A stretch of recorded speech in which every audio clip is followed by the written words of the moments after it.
Ciao a tutti, benvenuti su Letture Metropolitane, siamo al Salone del Libro di Torino e siamo in compagnia di Adam Nevill, con il quale parleremo del suo libro uscito da pochissimo in Italia per Watson Edizioni, che si intitola Il Popolo Rosso. Adam Nevill è uno scrittore che si occupa soprattutto di horror, che come sapete insomma è un genere che noi a Letture Metropolitane amiamo tanto, almeno io lo amo tanto, quindi mi fa molto piacere poter parlare con lui.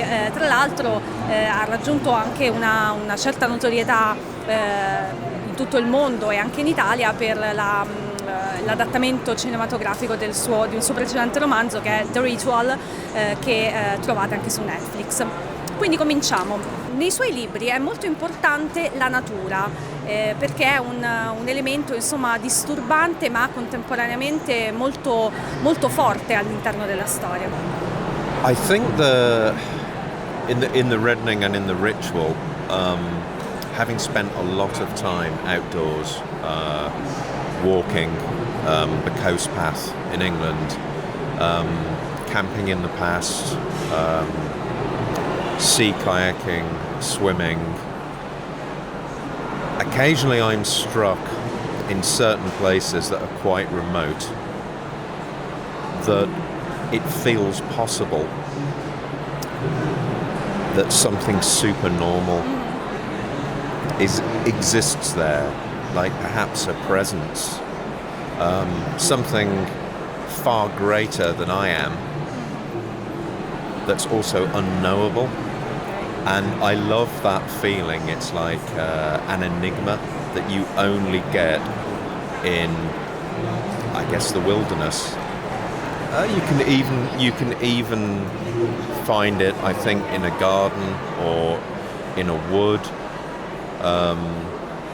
And I'm quite attuned to it. And then I guess in my imagination, I kind of think abstractly and I'll turn it into something. Un altro elemento molto importante nei suoi libri è l'antropologia, l'interesse per la storia dell'uomo, per il percorso dell'uomo, per i rituali del passato. E come mai è così interessato a questo argomento? Well, when I have an idea that I want to write about, I always do a lot of research, a lot of secondary reading, and often through the research, so much of the story can come out of that. And what I always like to try and create is a credible, authentic background or history to the story. And I think that's quite important, because if you're writing about the supernatural, about, I guess, the supernormal, you go beyond natural law. You place a big expectation on the reader to accept that, to suspend their disbelief.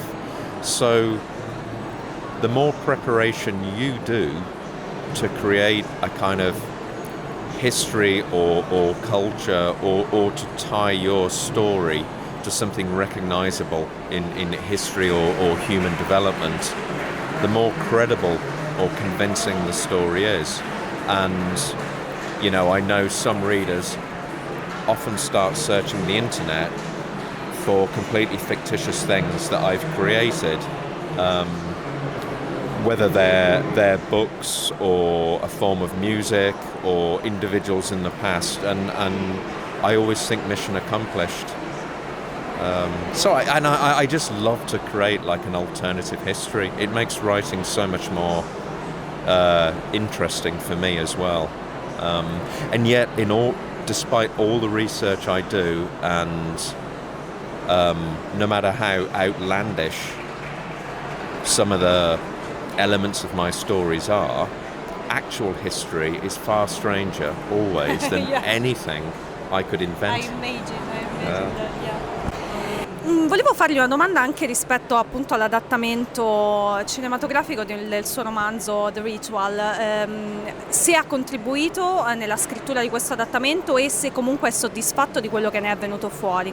With The Ritual, I was just the author of the book, really. Okay. But the production company Imaginarium were really good. They showed me the various generations of screenplay and always kept me in the loop with the development process, which went on for about 4 years. And then I had a set visit, so I could see it being made. But I wasn't. I can't claim any credit for the film, other than the fact that I wrote the book. The second film, and I really liked The Ritual. I think it captured the spirit of the book. Certainly the first half of the book. The second film, No One Gets Out Alive, I had a little more of a contribution. I was an executive producer or EP, so I didn't have the final say in anything, but I was involved in the development process. I would read all the screenplays and make comments, but then so would the other producers and people in the company, and then they would form a kind of amalgam of people's ideas and look at them. So No One Gets Out Alive, I had a little more participation. Not a huge amount, but I'm not a filmmaker. I understand horror and storytelling, and that can be useful. But those with the expertise and knowledge and skill to make films, I wouldn't step on anyone's toes. But gradually, as time has gone on now, I've started writing screenplays through that involvement with the first two films. So you learn something about and my interest in writing screenplays, which I wanted to have a go for a long time, and this really kick-started it. It brought it forward. It made me actually start writing screenplays. So I've written 3 now. Tornando invece al Popolo Rosso, all'interno di questo libro ci sono fondamentalmente 2 protagoniste particolarmente forti, che sono 2 donne, e io ho riflettuto anche da amante dell'horror sulla figura della donna nell'horror, perché insomma c'è molto da dire in molti sensi, perché non sempre la donna è solo vittima, anzi credo che forse in alcuni horror ci sia la possibilità, il terreno per esplorare un modo diverso di raccontare le donne. There certainly can be. Female characters can have more agency. I mean, with the Reddening, the 2 characters are there's like a horrible intrusion into their lives. They're pulled into something, and do you become a victim, or do you find some kind of inner resource or motivation to survive? So I think that's applicable to both sexes. If I do create female characters, I'm very cautious to start with, because so much can go wrong, and as a male author you have to be more careful. But I think once the writing process starts, I stop thinking about that, and I'm thinking more about how any person would react within a situation. I mean, there is the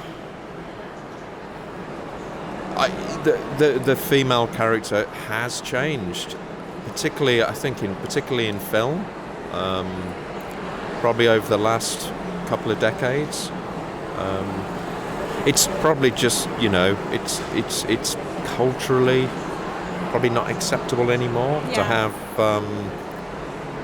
And also, I've always thought particularly with some horror films, there was always something unpleasant about attractive young women being killed continually in films, even if they were very stylish, like the gallows. I'd think, but there were elements that felt like male vengeance, male revenge for being rejected. So, that's pretty one-dimensional. Whereas having, I guess, stronger female characters with more agency, more realistic characters, it's better for the story, it's better for the readers. And also, I realised the last few years, now that we have so much more data about, who's buying books and who's on social media and who comes to conventions, I think most horror fans are female readers and fans of films. So I think it's been a kind of stereotype that it was something that adolescent boys, and lots of adolescent boys, particularly of my generation, we were attracted to horror. And the more of an outsider you were, the more you were into horror. But actually, now, I think the audience for horror is predominantly female. Yeah, it's true. I read some research that said that female loves horror and true crime also. Yes, definitely. I've noticed that with American readers. Instagram is very revealing. It has an amazing bookstagram community. Yeah. So many readers and kind of reviewers and book channels and influencers and you can, well, I mean, women read more as well. Yes. So yeah, we're now getting insights into what the true readership is, and that will almost certainly have had an influence on the depiction of women in books and films. Yes. I think. Yeah. Un altro elemento interessante, forse un po' più inusuale di questa storia, è la musica. Perché all'interno della storia c'è un collegamento fra quello che accade e una star della musica folk inglese, una star in decadenza della musica folk inglese, quindi c'è un po' questo collegamento che in effetti non è cosa nuova, no? Spesso, soprattutto nei testi del rock, si è parlato di testi horror, però volevo chiedere perché lui ha inserito questo collegamento. Well, in this book, Witchfinder Apprentice are a folk rock band from that kind of classic era of Wishbone Ash and Fairground Convention and Steel Eye Span.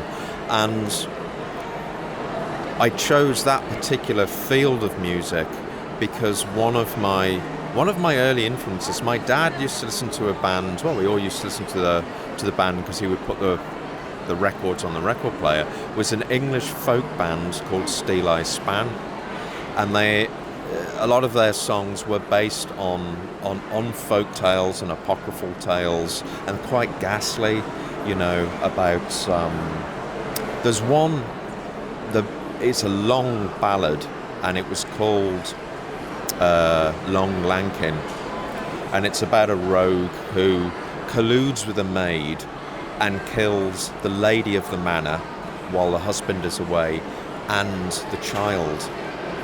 And I found the lyrics, she has a wonderful voice, Maddie Pryor, and her voice combined with the lyrics, they were so chilling and frightening. They had a really strange quality in folk music, and of course it's so tied to folk tales and regional places and the survival of vestiges of an old culture that are mysterious, and it's very folk. It's a folk horror novel, so I wanted it to be folk music, but I wanted to try and capture that feeling I had as a child listening to Steel Eye Span and how it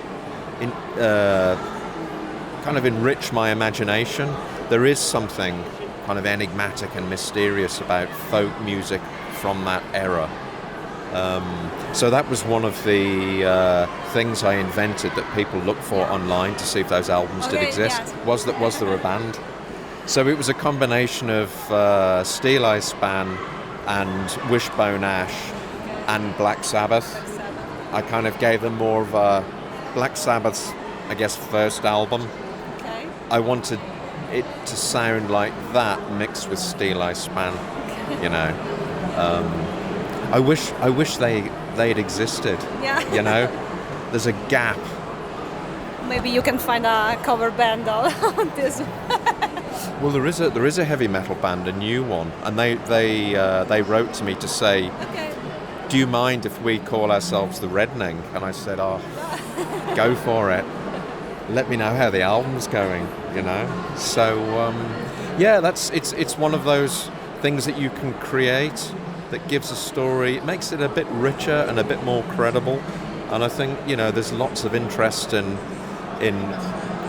overlooked cults and overlooked bits of culture that are enigmatic and have this kind of dark mystery about them. So it's a lot of fun to create them.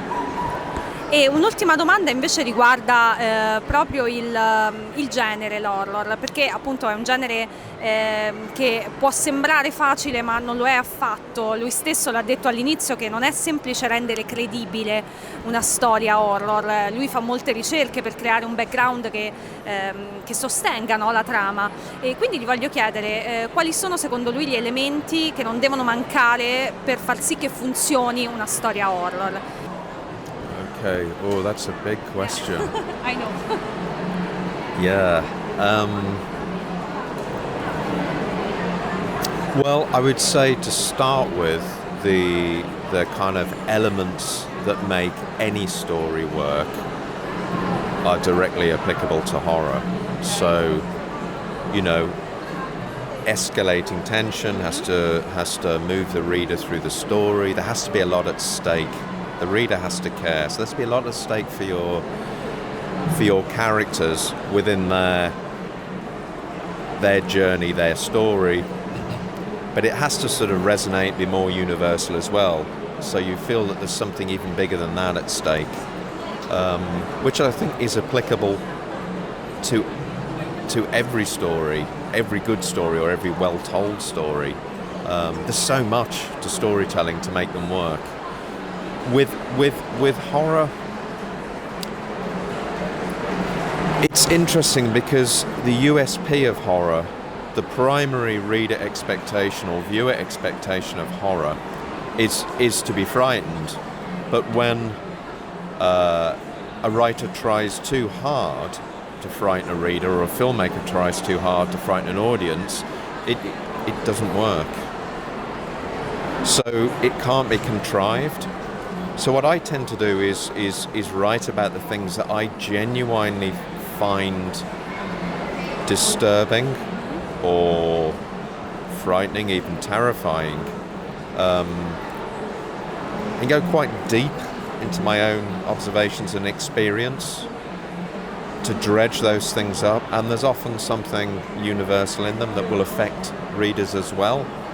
So a kind of, I guess, an honesty and an attempt to avoid contrivance is important in horror. Really good horror goes beyond just fear or disturbing a reader. I think there's something more. There's something else involved in it. There's a sense of awe, of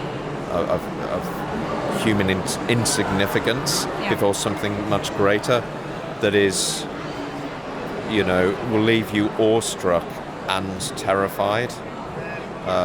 So the best horror has an element of that, enigma as well, that the inexplicable is occurring, and the reader accepts it. It's hard to write horror well, you know. There's lots of bad horror. Yeah, lots. But then when you come across good horror, there's almost nothing else like it. I love horror, I have to say it. I love it very much, and I like to be frightened very much. So it's the best thing, I think. But I think the horror has to be, has to have a real structure. You can't put things like this. Okay, I think this is important. Yeah. Oh, definitely. And you want a range of emotions in a reader. There are so many variables. You know, there's the suspense, there's tension, there's dread. That's a given. But then to try and elevate it a bit more, and you involve this sense of wonder. This maybe a sense of like cosmic dread, the inexplicable, something that's enigmatic, and you feel that friction, that shiver when you come across it in a book or in a film. It's one critic. I always remembered the phrase he used was the sublime of terror. It's kind of like romantic poetry. Yes. You know, there's the sublime of nature, which goes back to your first question about nature. There's something in there that's terrifying, but at the same time wonderful. Little Yeah. Significant. Yes. Yeah, and in that way, horror's probably the only field, I think, that aspires to the same thing as poetry. In that sense, with trying to find this kind of sublime critical mass of human emotions when confronted with something like, well, in poetry it would be a mountain, you know, in horror it might be a deity, you know, or some sort of cosmic presence that you can't really define. Thank you Adam, thank you very much. Grazie mille Adam Nevill per essere stato con noi. Il Popolo Rosso, pubblicato da Watson Edizioni. Ciao!